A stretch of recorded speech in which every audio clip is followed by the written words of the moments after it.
오늘은 대강절 두 번째 주 회개입니다. 하나님께서는 우리가 죄를 지었을 때 회개하고 돌아갈 수 있는 기회와 축복을 우리에게 주셨습니다. 그 축복과 기회를 그냥 주신 것이 아니라 하나님께서 예수님을 이 땅에 보내주셨고 우리를 위해 십자가에 달리시고 피 흘리시고 희생하셔서 우리에게 주신 축복과 기회입니다. 죄가 없으신 하나님의 사랑하는 아들이 우리의 죄를 씻겨주시고 또 죄에서 자유케 하시기 위해 이 땅에 오셨습니다. 너무나도 작고 연약하고 또 보잘것없는 우리 한 사람 한 사람을 위해 희생하신 예수님의 사랑을 우리가 분명히 묵상하고 또 감사하고 그 희생을 기억하며 주님 앞에 다시 돌아가는 저와 여러분들이 되기를 소망합니다. 이제 몇 주 뒤면 예수님의 생신이신데 축하하는 날이기도 하지만 이 땅에 오셔서 행하셨던 일들을 우리가 기억하고 생각하고 묵상하며 그날을 맞이하는 저와 우리 모두가 되기를 간절히 소망합니다. 우리 이 시간에 찬양하길 원하는데요. 괜찮으시다면 그 자리에 일어나셔서 우리가 박수치며 찬양하기를 원합니다.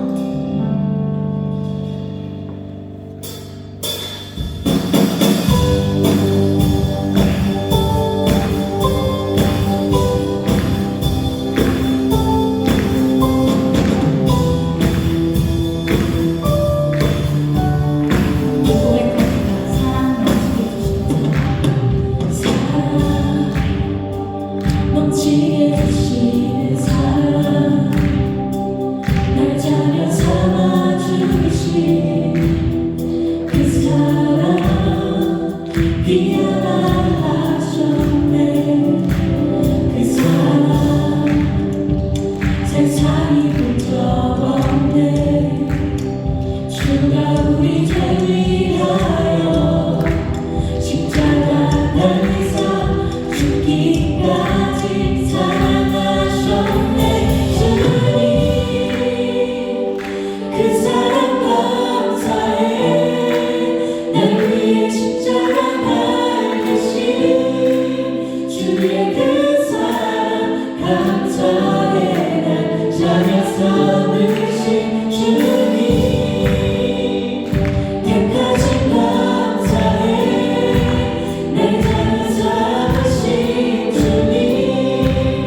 이 시간 다시 찬양할 때 우리의 마음을 가다듬고 다시 찬양하기를 원합니다.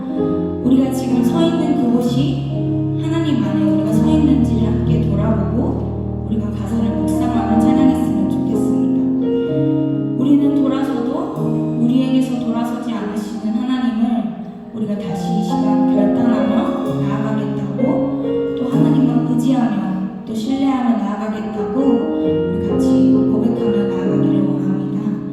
우리 같이 가사를 묵상하시면서 우리의 마음을 다해 찬양합시다.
그럼에도 저희가 결단하고 다시 주님 앞에 나아갈 수 있는 것은 하나님께서 우리에게 보여주신 사랑을 우리가 믿기 때문에 주님 앞에 다시 나아갈 수 있는 줄 믿습니다.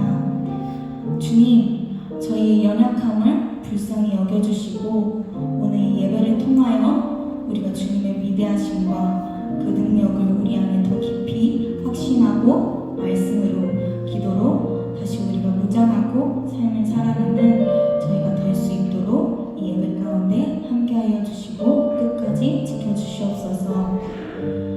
이 예배에 집중하지 못하게 사단은 우리의 작은 틈으로 우리를 유혹합니다.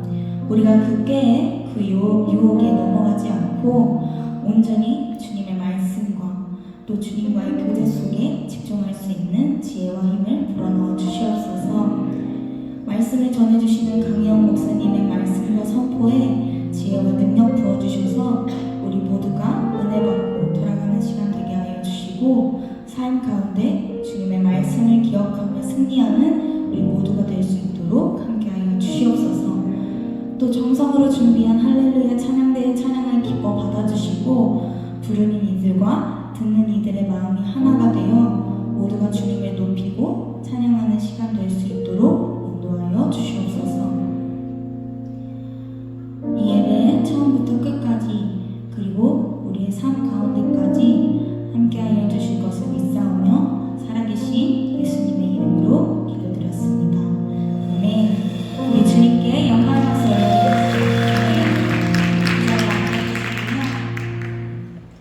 우리 이 시간에는 축복하는 시간을 갖기를 원합니다. 혹시 저희 오후 예배 처음 나오신 분들 계시다면 그 자리에 일어나 주시면 저희가 축복해드리기 원하는데요. 오늘 혹시 오후 예배 처음 나오신 분들 계실까요? 네, 혹시 용기가 안 나셔서 못 일어나셨다면 우리 뒤쪽에 파란색 조끼 입으신 새가족 팀에게 문의해 주시면 되겠습니다. 시간에는 준비한 예물 드리는 시간 갖도록 하겠습니다.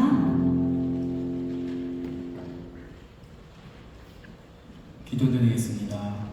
하나님, 대강절 기간을 지나고 있습니다. 예수님을 기다리고 소망하며 나아가고 있는 가운데 예수님께서 친히 저희에게 오시니 얼마나 놀랍고 감사한지 깊이 묵상하며 은혜를 듣는 시간입니다. 이 시간 더욱 예수님을 기억하고 또 기대하며 주님께 모든 것을 드리는 시간이 되게 도와주시옵소서. 그 사랑과 은혜에 감사하며 한 주간 준비한 예물 주님께 드립니다. 감사로 주님께 드리며 나아가는 저희들 되게 해주세요. 예수님의 이름으로 기도드렸습니다. 아멘.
할렐루야 12월 둘째 주 주일 오후 예배 대학 청년대교부 광고드리겠습니다. 지금은 대강절 기간입니다. 대강절은 성탄절 4주 전부터 시작되며 예수 그리스도의 오심을 기다리는 교회 절기입니다. 대강절에 밝히는 4개의 촛불은 기다림과 소망, 회개, 사랑과 나눔, 화해를 의미합니다. 다시 오실 예수님을 기다리시고 준비하시면서 이번 한 주도 보내보시길 소망합니다. 2023년 대학청년대교구 정기총회가 12월 17일 주일 오후 4시 50분 1층 예루살렘 성전에서 있습니다. 2023년 사역을 감사함으로 마무리하고 2024년 사역을 기대하며 시작하는 자리에 모든 청년분들은 참석 부탁드립니다. 제16회 사랑의 열매 달기를 진행하고 있습니다. 한 달간 매 주일 수요일에 진행됩니다. 화면에 나오는 기간과 장소를 참고하셔서 예수님의 사랑을 전하는 일에 많은 동참 부탁드립니다. 오늘 오비예배에 참석한 청년들 중 대학청년대교구 구역에 소속하여서 신앙생활하길 원하시는 분들은 파란색 조끼를 입으신 새가족팀에게 문의해 주시길 바랍니다. 이상으로 광고 마치겠습니다.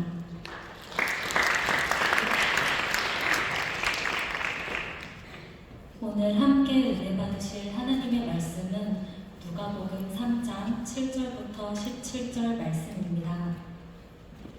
요한이 세례받으러 나오는 무리에게 이르되 독사의 자식들아 누가 너희를 가르쳐 장차 올 진노를 피하라 하더냐. 그러므로 회개에 합당한 열매를 맺고 속으로 아브라함이 우리 조상이라 말하지 말라. 내가 너희에게 이르노니 하나님이 능히 이 돌들로도 아브라함의 자손이 되게 하시리라. 이미 도끼가 나무 뿌리에 놓였으니 좋은 열매 맺지 아니하는 나무마다 찍혀 불에 던지우리라. 우리가 물어 가로되 그러하면 우리가 무엇을 하리이까. 대답하여 가로되 옷 두 벌 있는 자는 옷 없는 자에게 나눠줄 것이요 먹을 것이 있는 자도 그렇게 할 것이니라 하고 세리들도 세례를 받고자 하여 와서 가로되 선생이여 우리는 무엇을 하리이까 하매 가로되 정한 새 외에는 득증치 말라 하고 동병들도 물어 가로되 우리는 무엇을 하리이까 하매 가로되 사람에게 강포하지 말며 무수하지 말고 받는 요를 족같줄로 알라 하니라. 백성들이 바라고 기다림으로 모든 사람들이 요한을 혹 그리스도신가 심중에 의논하니 요한이 모든 사람에게 대답하여 가로되 나는 물로 너희에게 세례를 주거니와 나보다 능력이 많으신 이가 오시나니 나는 그 신들매를 풀기도 감당치 못하겠노라. 그는 성령과 불로 너희에게 세례를 주실 것이요 손에 키를 들고 자기의 타작마당을 정케 하사 알곡은 모아 볶간에 들이고 쭉정이는 꺼지지 않는 불에 태우시리라. 아멘. 할렐루야. 오늘도 좋은 날입니다. 우리 저희 옆 사람하고 인사하실 때에 우리 기쁜 마음으로 인사할까요? 예, 죽으심을 기뻐합시다 라고 인사하겠습니다. 예, 우리 앞뒤 사람하고 또 얼굴 한번 마주 보실까요? 마주 보시면서 같이 좀 인사 나눌까요? 주님은 당신을 위해서 오셨습니다. 인사드립니다. 네, 오늘 말씀을 좀 나누기 전에요. 우리 그간 우리 9월 달부터였죠. 9월 달부터 우리 8주간 DDT 훈련을 했는데요. 그 DDT 훈련했던 우리 지체들을 이제 수료하는 수료식을 잠깐 진행하고 말씀을 나누겠습니다. 우리 먼저 수료자 대표로 해서 나와서 우리 수료자 수료증을 수여하고요. 그리고 모금상 수여를 하겠습니다. 먼저 우리 고급반 우리 수료하신 분들 다 그 자리에서 일어나실까요? 네, 고급반 수료했던 우리 지체들 다 일어나시죠. 네, 감사합니다. 또 중급반, 초급반 다 그 자리에서 일어나시죠. 네, 이번에 한국훈련 감사합니다. 우리 대표장 먼저 수료증 수여하겠습니다. 고급반 이준철, 중급반 강감찬, 초급반 손성령 앞으로 나오시죠.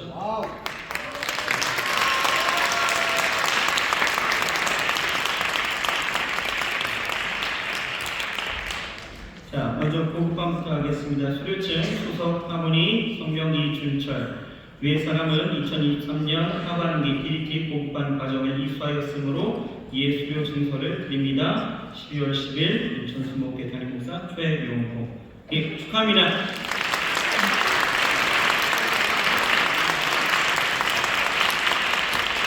예, 좋은 선물을 준비했습니다.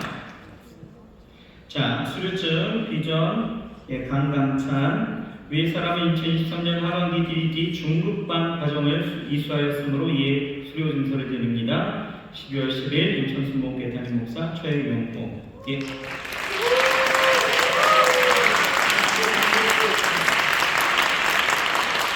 마지막 비전 손성령. 예, 위의 사람은 2023년 하반기 DDT 초급반 과정을 이수하였으므로 이에 수료 증서를 드립니다. 2023년 12월 10일 인천순복교회 담임 목사 최용호. 자, 앞에 보시고요. 네, 수고하셨습니다. 자, 이번에는 수료하신 분들 중에 굉장히 모범적으로 잘 하신 분들 수료를 하겠습니다. 상을 시상하겠습니다. 고급반 원동환, 김민서, 중급반 박상현, 전휘건, 초급반 이승헌, 이진수. 앞으로 나오시죠. 자, 먼저 노원상, 성명 원동환. 위의 사람은 2023년 하반기 DDT 고급반 과정에서 근면 성실함으로 타의 모범이 되므로 이에 상장과 부상을 수여합니다. 2023년 12월 10일 인천순복교회 담임 목사 최용호. 축하합니다.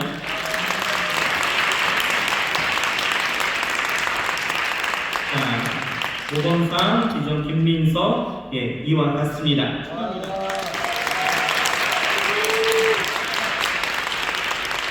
장희건 중급반 과정의 모범상입니다. 이와 같습니다. 축하합니다. 박상현 중급반 과정입니다. 축하합니다. 이진수 초급반 과정입니다. 축하합니다.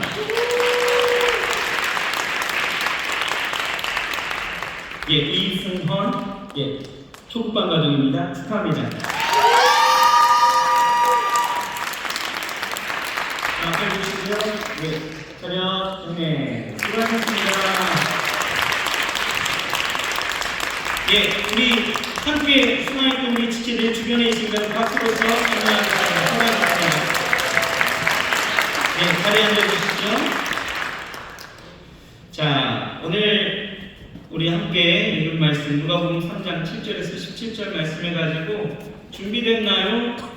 준비됐나요? 이런 말씀의 제목으로 함께 은혜를 나누겠습니다. 여러분 준비되셨습니까? 뭐가요? 어떤 준비요? 어떤 사람은 결혼 준비에 바쁜 사람들도 있고요. 어떤 사람은 취업 준비, 이직 준비, 프로젝트, 연구, 여러 가지 준비로 다들 바쁘게 지내시는 것 같은데, 제가 이 제목으로 사실 2년 전에, 정확히 2년 전에 설교한 적이 있습니다. 그때는 아마 마태복음 25장의 말씀을 가지고 등불 들고 신랑을 맞이하는 그 처녀들에 대한 이야기, 그래서 어떤 준비를 어떻게 해야 되는지에 대해서 말씀을 드린 적이 있었습니다. 오늘 제목은요 똑같습니다. 준비됐나요? 똑같습니다. 하지만 본문은 다릅니다. 오늘은 누가복음 3장의 세례 요한의 이야기를 통해 잠시 이야기를 말씀을 나누려고 합니다. 여러분 2년 전이나 지금 똑같은 제목으로 말씀을 나누고 있는 것은 지금 이 대강절, 우리에게 오신 그 예수님을 맞이하는 자의 그 신앙적 자세와 삶을 이야기하는 것입니다. 이 대강절 어떤 절기입니까? 이 대강절은 성탄절 4주 전부터 시작해서 성탄절 이후에 끝나죠. 이 대강절 기간 동안 우리를 구원하시기 위해서 이 땅 가운데 오신 예수님, 그리고 동시에 이 땅에 다시 오실 예수 그리스도의 그 재림을 기다리면서 준비하는 그러한 절기입니다. 그래서 오늘 우리는 예수님의 그 초림 때에 예수님을 맞이하는 것에 기다리고 준비하면서 그것을 삶의 사명으로 살았던 그 사람, 바로 요한을 통해서 준비하는 삶에 대해서 우리가 살펴보기를 소망합니다. 이 사람의 삶에 대해서 누가복음 1장은요, 이 요한은 출생부터 그리스도를 예비하는 자였다는 것을 우리가 보게 되어지는데요. 요한의 출생 굉장히 남다르죠. 아비야 반열의 이 제사장 사가랴, 그리고 역시 제사장 가문의 아론의 자손이었던 엘리사벳 사이에서 아이가 없었던 그러한 것들의 이야기가 시작되어집니다. 아이가 없었어요. 그런데 어느 날 사가랴가 그 관원을 따라서 차례대로 이 제사장의 직무를 이행하려고 이제 성전에 들어가게 되어지는데, 참고로 그때는요 제사장의 관원이 24개였습니다.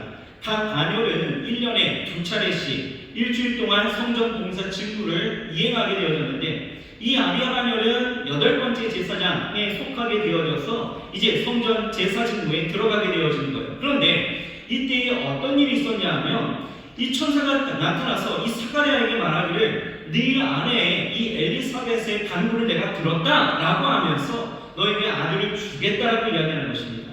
그러면서 이름까지 고지해 주는데 그 이름을 요한이라 하라 이렇게 이야기하는 거죠. 그러면서 17절을 보게 되어지면 뭐라고 이야기하냐면 이렇게 나와 있습니다. 저가 또 엘리야의 신령과 능력으로 주 앞에 앞서가서 아비의 마음을 자식에게 거스른 자를 의인의 슬기에 돌아오게 하고 주를 위하여 세운 백성을 예비하리라. 무슨 얘기냐면 그가 오신 메시아를 기다리면서 준비하는 자에게 사명으로 태어날 것이고, 주 오시기까지 예비하는 자로 백성들을 돌아오게 하고 또 그 백성을 주를 위해서 세워나가게 되어질 것이다 라고 이야기하는 거죠. 하지만 이 사가랴의 마음에는 약간의 그 의심이 드는 것이, 이 사람도요 이 아브라함처럼 나이가 많아서 아이를 갖는 것에 포기했던 사람이었습니다. 그러니 당연히 자신의 환경과 상황이 안 된다는 것을 알고 있는데 아이가 있겠다라고 이야기하니 의심할 수밖에 없는 상황 아니겠어요? 그런데 이 천사는요 이 의심하는 이 사가랴의 입을 막아버립니다. 말을 못하게 한 거예요. 여러분 황당하지 않습니까? 1년에 2번 있는 아주 귀한 자기 차례의 그 제사장 직무를 이제 다 하려고 성전으로 들어가는 거예요. 그런데 갑자기 천사가 나타나서 너에게 아이를 주겠다라고 이야기하는 거죠. 그런데 자기는 늙어서 아이를 생각지도 못한 상황이었기 때문에 설마 했는데 그렇게 의심했다라는 이유로 말을 막아버리는 거예요. 지금 백성들은요 밖에서 기다리고 있습니다. 성전에 분향하러 들어간 이 사가랴를 기다리고 있는 거예요. 그런 상황 가운데 그가 안 나오는 것을 빤히 쳐다보고 있을 때에 이게 이제 시간이 지나서 이 사가랴가 나왔는데 말을 못하고 그냥 몸짓으로 지금의 일을 막 설명하려고 하는 거죠. 여러분 이 마음속 공통어인 이 바디 랭귀지도요 통하지 않는 때가 이때였던 것 같아요. 통하지 않습니다. 그런 사가랴를 보니 사람들이 이해를 못하는 거죠. 왜 저래? 왜 저래? 이러는 거예요. 그렇게 사가랴는요 요한이 태어날 때까지 말을 하지 못했다라는 것입니다. 요한이 태어난 날에 이제 말이 다시 풀리게 되어지는데, 중요한 건 이 사가랴와 이 엘리사벳은 아이를 가졌다라는 거예요. 그런데 문제는 당시 처녀가 잉태하게 되어지면 돌로 쳐 죽이게 되어집니다. 죽는 거예요.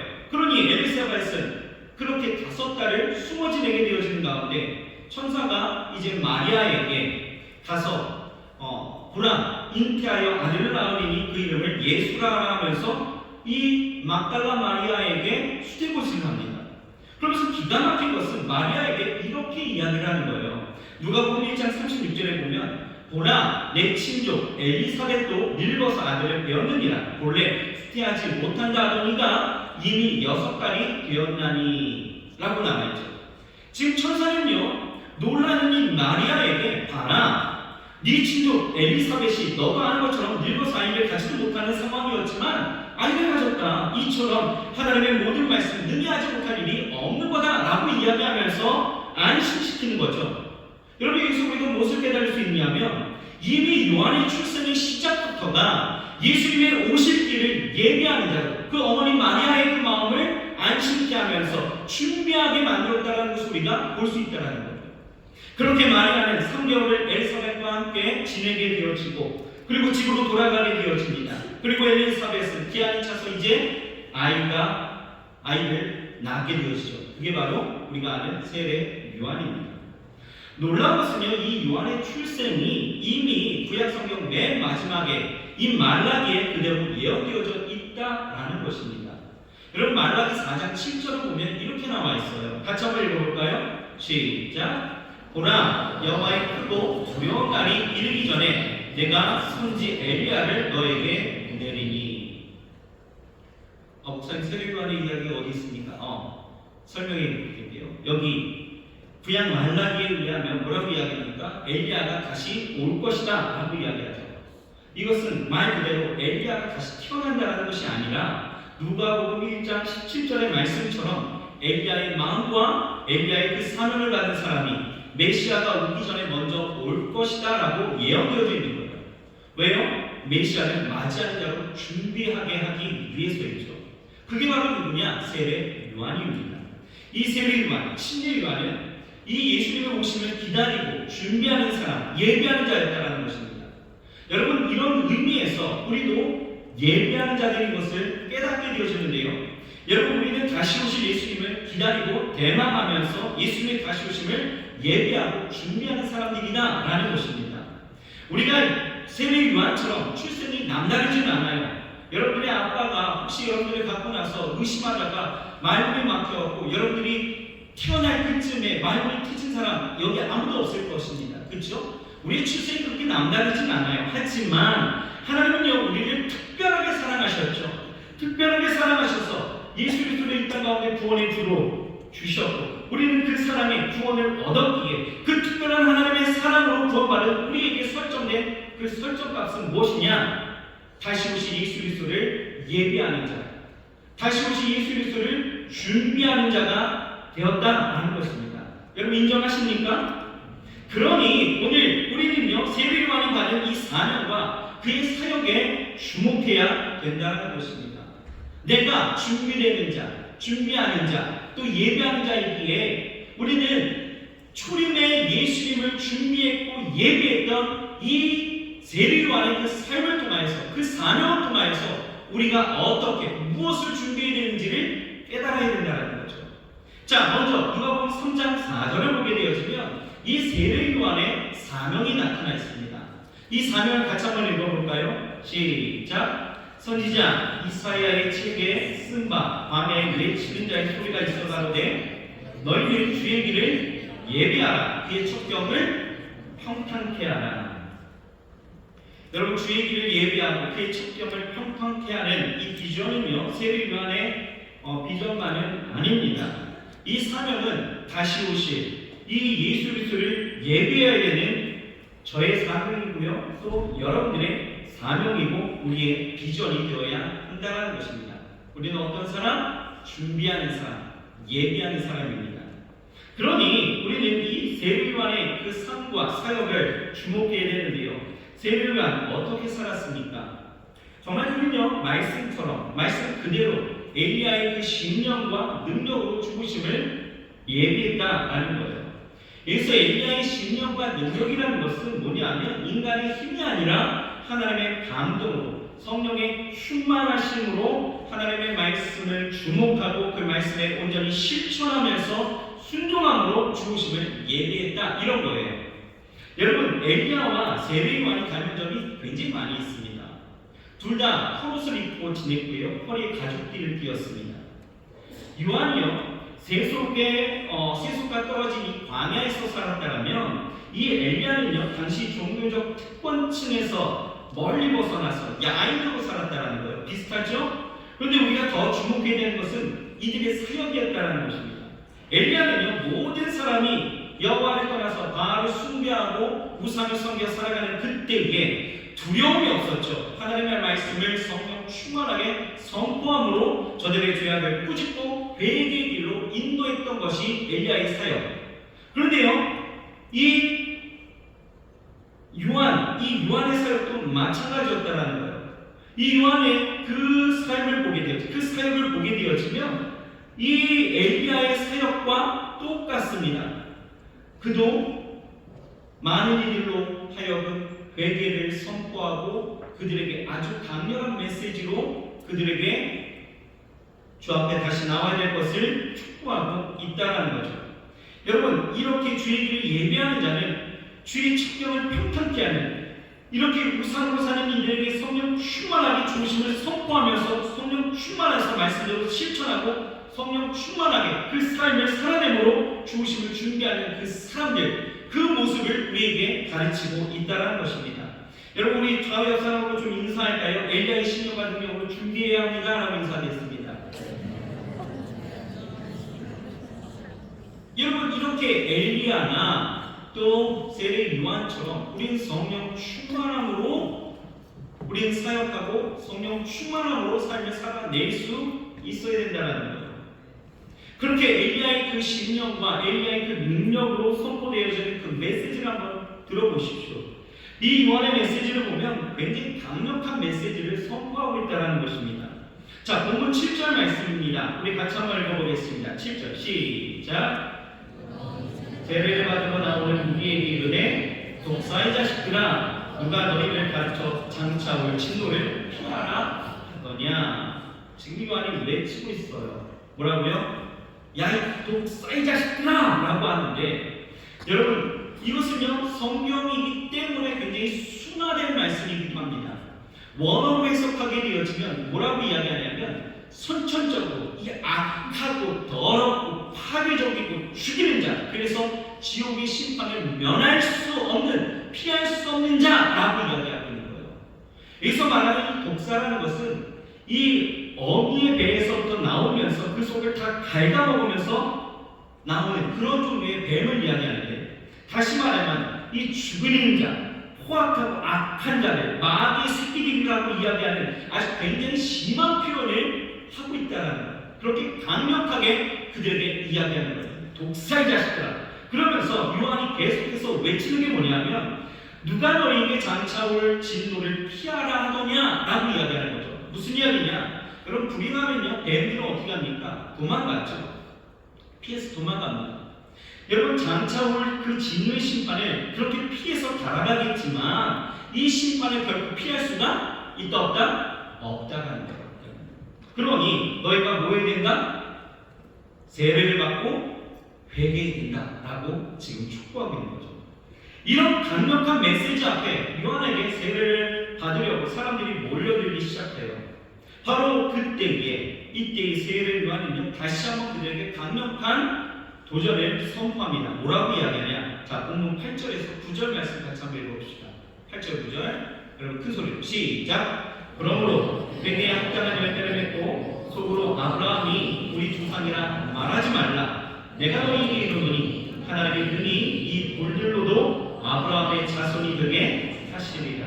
이미 도끼가 나무 뿌리에 놓였으니 좋은 열매를 맺지 아니하는 나무마다 직접 불에 던져오리라. 여러분 여기서 주목해야 될 단어가 무엇입니까? 바로 아브라함이 우리 조상이라고 말하는 자들, 그렇게 말하지 말라는 거예요. 여러분 세례요한은 지금 그들을 지칭하길 야 이 독사의 자식들아 라고 하는데, 이 독사의 자식들에게 뭐라고 이야기하냐면 너희가 지금 종교적인 행위, 그 세례를 받는다고 해서 난 이제 진노의 심판에서 면제됐어 라고 생각하지 말라는 거예요. 우리는 아브라함의 자손이니까 우리는 안전하다라고 하지 말라는 거예요. 선민 그까짓 거 그건 아무 소용이 없다라는 거예요. 하나님 앞에서 중요한 것은 너희 핏줄이 아니라 변화된 삶이 너희의 삶이다라는 거죠. 너희의 삶이 하나님 보시기에 온전한 그 좋은 열매를 맺지 못한다면 너희가 아무리 아브라함의 자손이라 할지라도 그 나무는 죽은 나무이고, 죽은 나무라면 당장의 도끼로 찍어서 땔감으로 불에 던져질 뿐이다 라고 이야기하는 거죠. 굉장히 무섭지 않습니까? 여기서 말하는 이 아브라함의 자손, 이 지칭된 사람들, 여러분 누구라고 생각하십니까? 누구예요? 무리들이죠. 무리들. 그렇죠? 무리들입니다. 여러분 우리가 무리라고 한다면 우리는 흔히 무리라면 뭐 별이 좀 다른 뭔가 믿는 우리와는 다른 공간의 사람들이라고 생각하는 거예요. 나는 아니다라고 이야기하는 거죠. 그래서 지금 이 무리를 향해서 외치는 이 세례요한의 선포가 나한테 하는 말이 아니라 소위 말하는 그 세상을 향한 그 외침 정도로만 우리가 생각하니까 야 이 독사의 자식들아 라고 하는 이 외침이 우리에게는 들리지 않았다라는 것입니다. 그런데 여러분 보십시오. 7절 말씀을 보면 뭐라고 이야기하냐? 이렇게 이야기하죠. 요한이 세례 받으러 나오는 무리에게 이르되, 이 무리는 지금 어떤 사람들이에요? 세례를 받으러 나오는 사람들.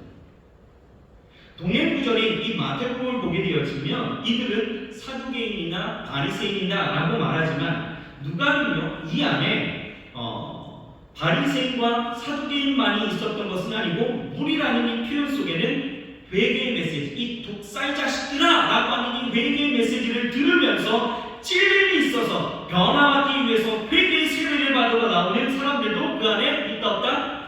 있다라고 이야기하는 거예요. 그런데 여러분 보십시오. 그들을 본질적으로 본다라면 이 무리는 여러분 이방인이 아니었다는 거죠. 생판 하나님을 모르는 이방인이 아니라 이들 누구입니까? 유대인입니다.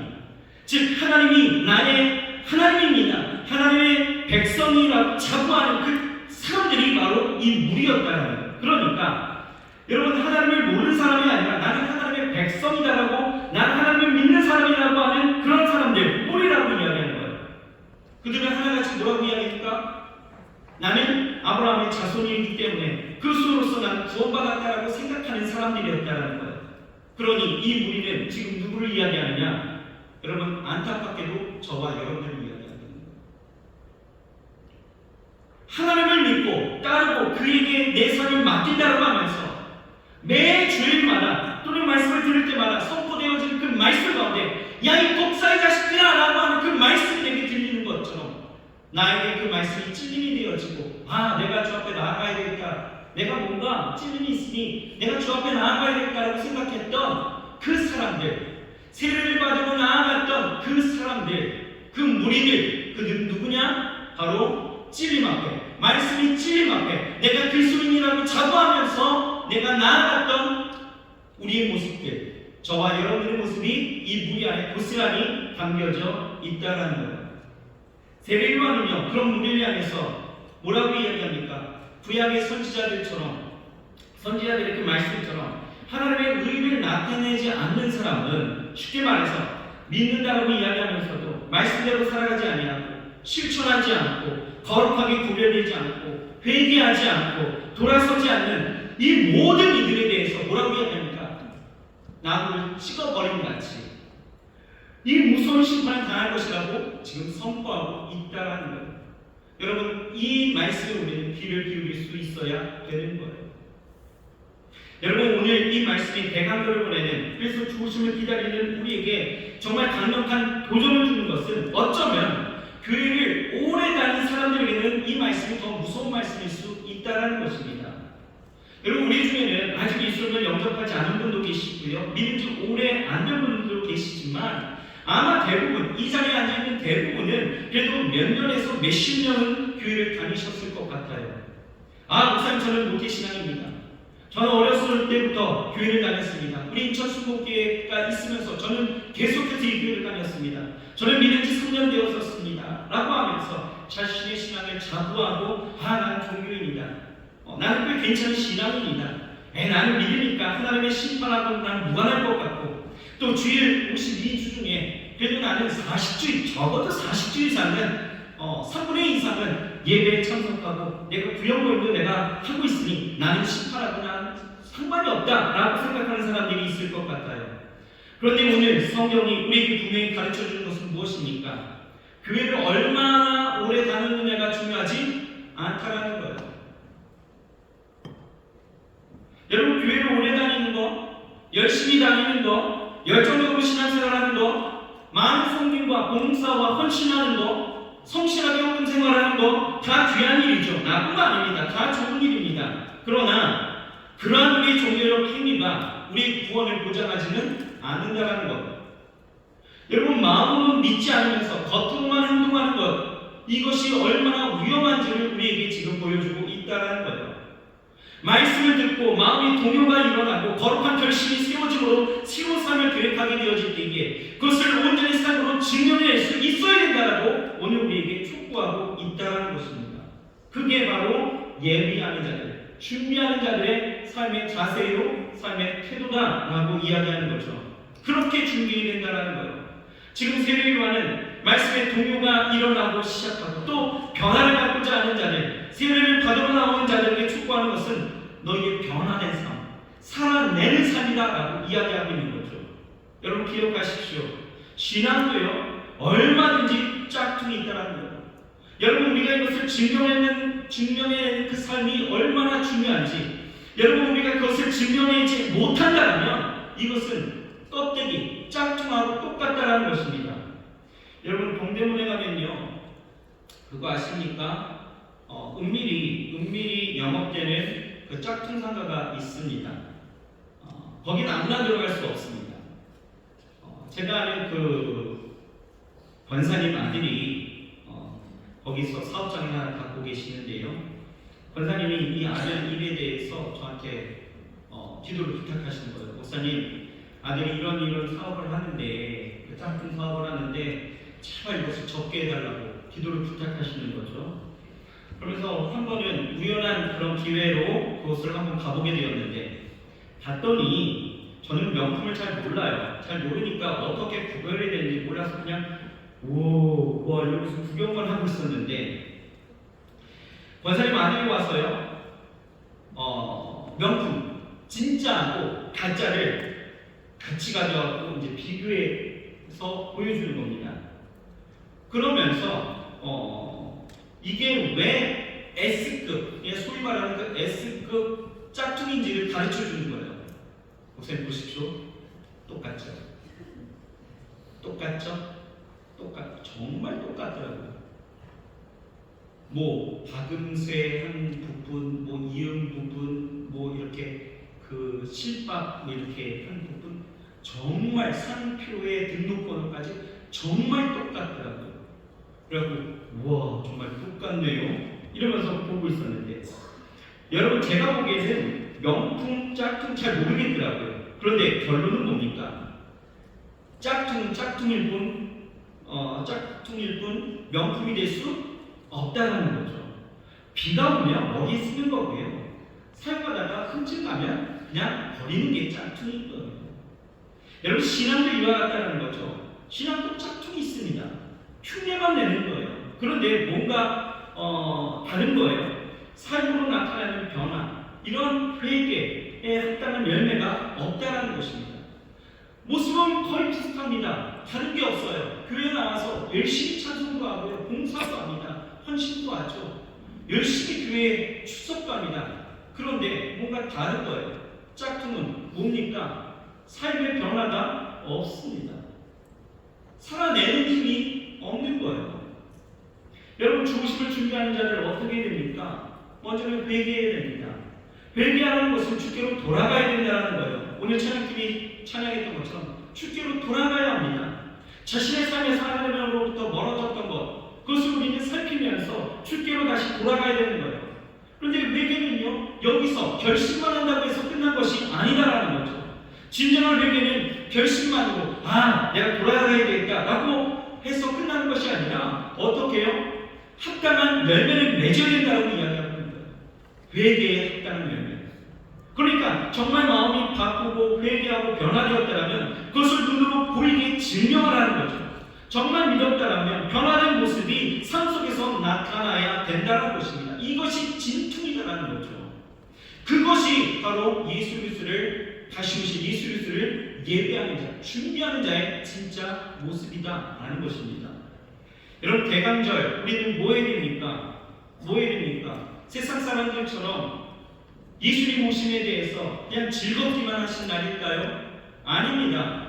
이때 우리가 해야 되는 일은 회개해야 합니다. 그리고 그의 오심을 우리는 회개하며 우리 삶의 합당한 열매를 통하여 하나님 앞에 나아갈 수 있는 귀한 은혜가 있어야 되는 것입니다. 자, 그런데요, 이러한 세례요한의 강력한 메시지를 들은 이 사람들 반응이 어떻습니까? 이 회개에 합당한 열매를 맺는 것이 어떤 것인지에 대해서 그들이 질문하기 시작하는 거예요. 그러면 세례요한이 우리가 어떻게 해야 됩니까? 여기 세 종류의 사람이 등장하죠. 10절에 보면 무리가 나타나고요. 12절에 보면 세리들이 질문합니다. 그리고 14절에 보면 군병들이 질문하는 거예요. 똑같습니다. 똑같은 질문하죠. 뭐예요? 우리가 무엇을 하리이까? 여러분 우리는 오늘 질문해야 합니다. 그러면 우리는 무엇을 해야 합니까? 우리는 무엇을 해야 됩니까? 이 대강절에 주오심을 기다리는 우리의 삶 가운데서 우리는 무엇을 해야 됩니까? 우리도 질문해야 합니다. 자, 요한은요 이 세 그룹에게 아주 적절한 대답을 해주게 되었죠. 보십시오. 먼저 우리에게 한 이야기예요. 말씀입니다. 본문 10절에서 11절 우리 같이 한번 읽어볼까요? 시작. 우리가 물어가로되 그러면 우리가 무슨 하리이까?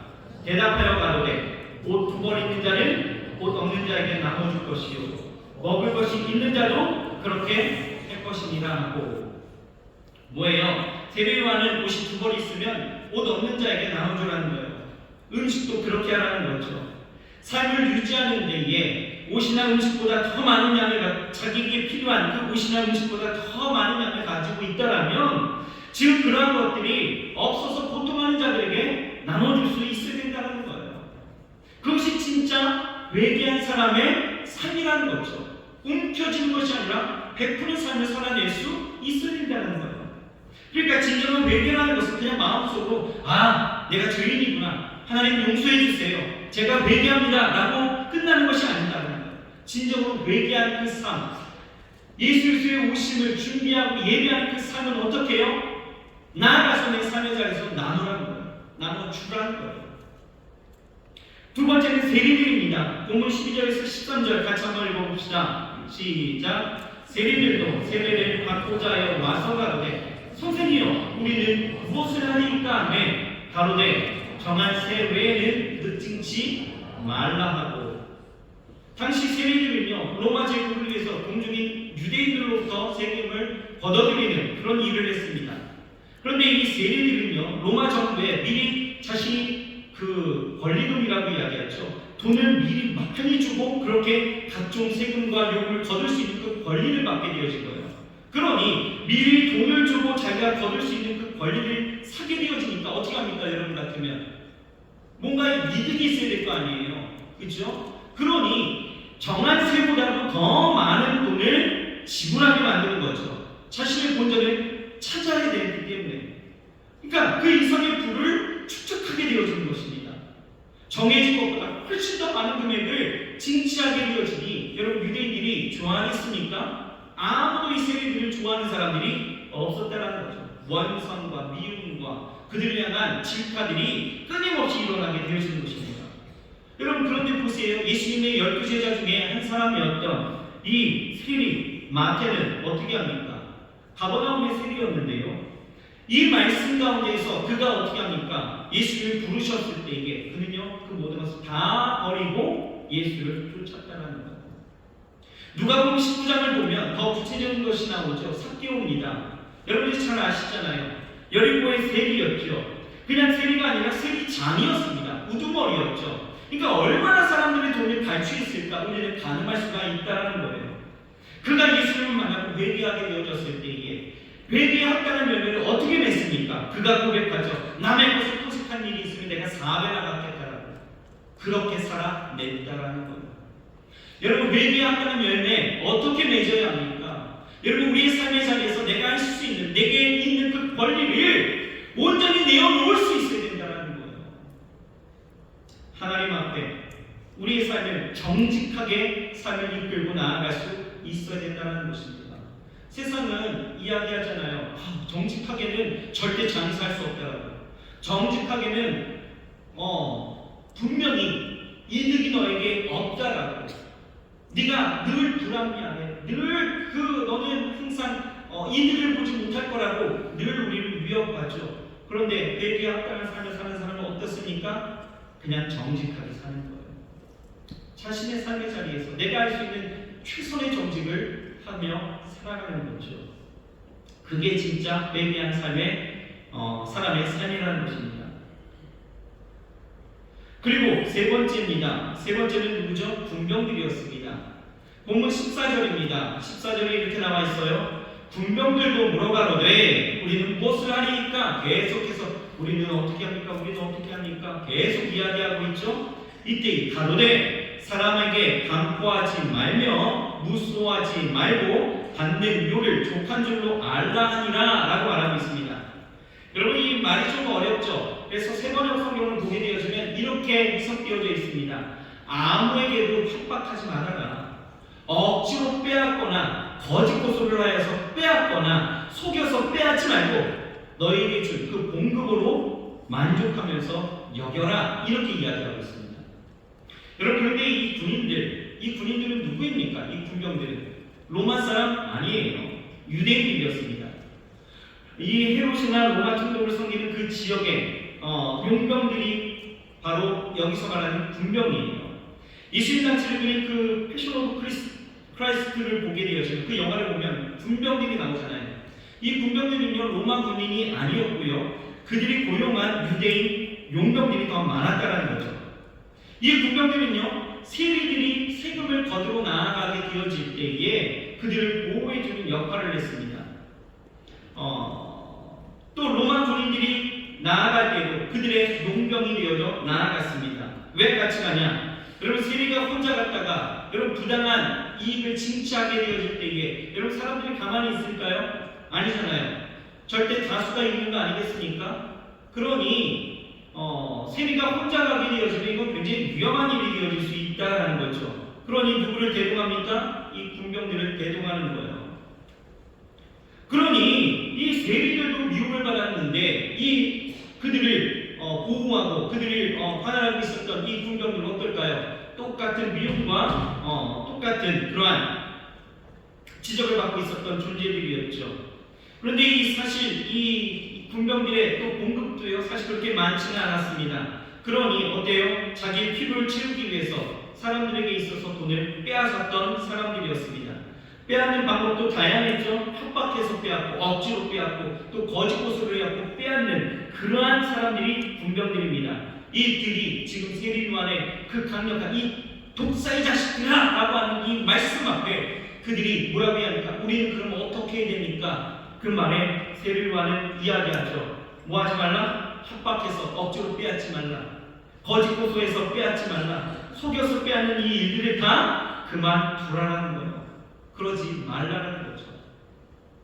이것이 회개한 자에 합당한 열매다라고 이야기하는 것입니다. 여러분 이 세 종류의 사람들에게 요한이 답해준 이 내용을 보면 회개에 합당한 열매가 무엇인지 우리는 구체적으로 알 수가 있는 거예요. 뭡니까? 하나로 이야기하자면 바로 변화된 삶이다라는 거예요. 지금과 다른, 현재와 다른 내일의 삶이다라는 거예요. 지금과 다른, 또 다른 새롭게 변화되어진 삶이라는 거죠. 그 변화의 특징이 무엇입니까? 그저 속으로 내 삶이 변화되었어 라고 하는 그 정도가 아니라 다른 사람에 대한 그 태도에 대한 변화였다라는 거예요. 세리요한이 우리에게는 어려운 이웃을 돌보라 하고 세리들에게는 정해진 것 외에는 더 걷어서 사람들을 괴롭게 하지 말라라고 이야기하고 군병들에게는 사람들에게 돈을 빼앗고 괴롭히지 말라라고 이야기하죠. 구체적으로 뭡니까? 자신의 삶의 자리에서 할 수 있는 그 변화, 그 행동이 무엇이에요? 그들의 관계 속에서 온전함을 가지라는 거예요.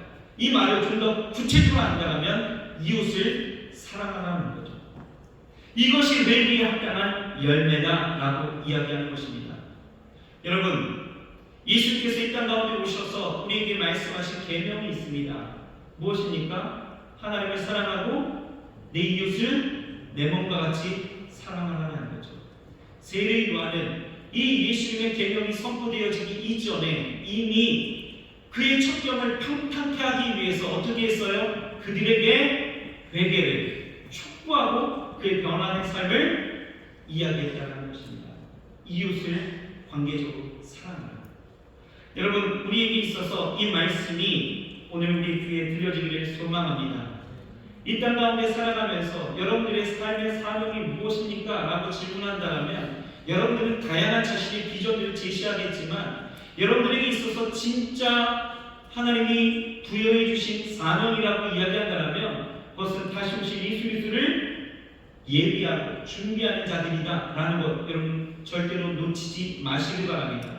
이 대강절에 우리가 그냥 세상 사람들처럼 성탄절의 기쁨, 성탄절에 뭔가 그냥 사람들이 그냥 시끌벅적하니까 요즘 거리에서 그렇게 캐롤이 막 일어나고 그러지는 않는 것 같아요. 예전만큼의 그러한 흥분과 이런 건 없지만 그래도 뭔가 12월 25일이 되어지면 뭔가 가까이 오면 뭔가가 좀 즐거워지는 그러한 감성들이 좀 있지 않습니까? 그거에 흠뻑 취해서 그냥 기쁨의 어떠한 일들만 생각하는 것이 아니라 이 대강절에 우리가 진짜 해야 될 이 사역과 우리의 삶은 무엇인가를 좀 깨닫는다면 우리는 초림의 예수님을 예비했던 이 세례요한의 그 삶과 사명처럼 우리도 다시 오실 예수 그리스도를 준비하는 자로 예비된 자로 예비하는 자로 우리가 세워져 그 사명을 우리는 깨닫고 우리의 삶으로 나타내야 된다는 것입니다. 그런데 그것이 다른 거 아니었다는 거예요. 뭐예요? 회개하는 거. 진정으로 회개하고 하나님을 믿으라는 거예요. 그리고 두 번째는 뭐예요? 정말 믿었다면 삶에서 그 사랑을 실천하면서 살아내야 한다는 것입니다. 여러분 주변을 살펴보십시오. 여러분들이 사랑해야 될 사람들이 얼마나 많이 있습니까? 내가 끊어야 되고 내 삶의 변화를 가져와야 될 것들이 얼마나 많이 있습니까? 여러분 오늘 회개하십시오. 그리고 그 회개에 따르면 그 회개에 대한 합당한 열매를 여러분 삶으로 살아내시길 바랍니다. 그것이 준비하는 자의 진정한 삶이라는 거예요. 이 대강절 여러분들이 그러한 삶의 변화가 있기를 주의 이름으로 축원합니다. 과 옆 사람에게 인사합시다. 실천합시다. 여러분들 오늘 가만히 생각해 보십시오. 내 삶 가운데에서 내가 끊어내야 될 것, 그리고 회개하면서 내가 변화되어야 할 것, 내가 오늘 결단하고 일어서야 될 것들이 무엇인지를 좀 생각해 보십시오. 오늘 이 세례 요한이 외친 야 이 독사의 자식들아 하는 이 강력한 외침을 여러분 들으십시오. 이것은 나 아닌 다른 사람, 나는 빼고 다른 사람에게 한 말씀이 아니라 오늘 삶의 변화가 없었던 저와 여러분들에게 하는 귀한 외침인 줄을 깨달으시고 그 말씀 앞에 찔림이 있다면 여러분 회개하여서 회개의 합당한 열매로 그리스도를 준비하는 자들, 주우심을 진정으로 준비하는 우리 사랑하는 청년들 그리고 함께 예배하는 우리 성도님들 되시길 주의 이름으로 축원합니다. 기도하겠습니다. 하나님, 주우심을 기다리는 자들입니다. 예수 그리스도의 오심을 준비하고 예배하는 자들로 우리를 세우셨습니다. 이미 오신 예수 그리스도를 통하여서 우리를 구원하셨고 그 특별한 사랑을 우리에게 부여해 주시면서 우리에게 예비하는 자로 준비된 자로 다시 한번 그 비전과 사명을 주셨습니다. 하나님 그러나 우리의 삶이 하나님 독사의 자식들아 그 외침에 대해서 외면하고 하나님 나는 아닌 것 같이 나는 잘 믿는 사람 같이 또는 나는 잘 믿고 있는 하나님의 백성이라고 우리는 그렇게 자부하면서 살아가지만 정작 우리의 삶으로는 회개가 없고 또한 우리 하나님께로 돌아섬이 없으며 돌아섰다 할지라도 우리의 진정한 삶의 변화가 없는 그러한 무리와 같은 그런 모습을 우리가 갖고 있지는 않았는지 다시 한번 생각하게 하시옵소서. 하나님 이 대강절 기간 우리가 세상 사람들처럼 흥에 취하여 나아가지 않게 하시고 주우심을 기뻐하는 자들이 되게 하사 특별히 하나님 회개하여 그 합당한 삶을 하나님 앞에 열매로 보여드리며 우리가 정말로 주우심을 감사하고 기뻐하고 그 구원의 은혜를 노래할 수 있게 주여 축복하여 주시옵소서. 하나님 이 대강절에 두 번째 초를 켰습니다. 그리고 회개에 합당한 메시지를 선포했습니다. 하나님 오늘 듣게 하시고 그 말씀 따라 살아갈 수 있는 우리 모두가 되게 하여 주옵소서. 예수님의 이름으로 감사하며 간절히 기도드렸사옵나이다. 아멘. 오늘 이 시간 같이 기도합시다. 나는 어떤 사람입니까? 여러분들은 무리입니다. 야 이 독사의 자식들아 하는 이 외침 속에 찔림이 있는 사람들입니다. 하나님의 말씀 앞에 늘 감동이 있고 찔림이 있어 결단하는 사람들입니다. 하지만 결단은 결단으로서만 끝나고 삶으로는 합당한 열매가 일어나지 않았던 연약한 우리 모습입니다. 우리 분명 우리 맞습니다. 오늘 이 시간 기도합시다. 하나님 온전히 주를 믿게 하시옵소서. 그리고 내가 주 앞에 설 때에 회개하는 자로 서게 하여 주옵소서. 회개할 때 우리의 마음의 결심으로만 끝나는 것이 아니라 내 삶에 구체적인 삶의 변화가 있게 하여 주옵소서. 여러분들 오늘 결단하는 분들이 있다면 그대로 하십시오. 남에게 상처 주는 말을 하면서 나아갔던 자들이 있다면 여러분 말을 고치십시오. 정직하게 살지 못하였던 우리의 모습들이 있다면 하나님 앞에 정직함을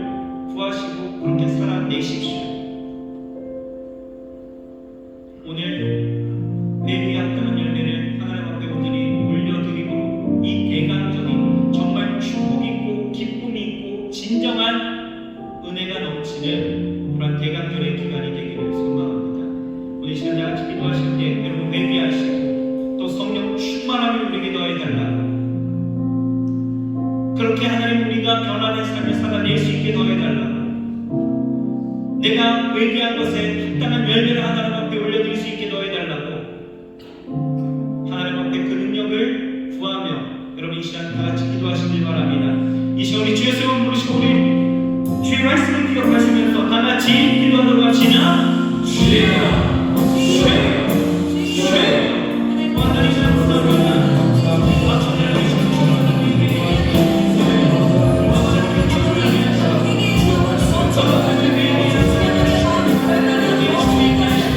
아버지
다시 한번 결단하시는 분들 가슴에 손 얹으시길 바랍니다.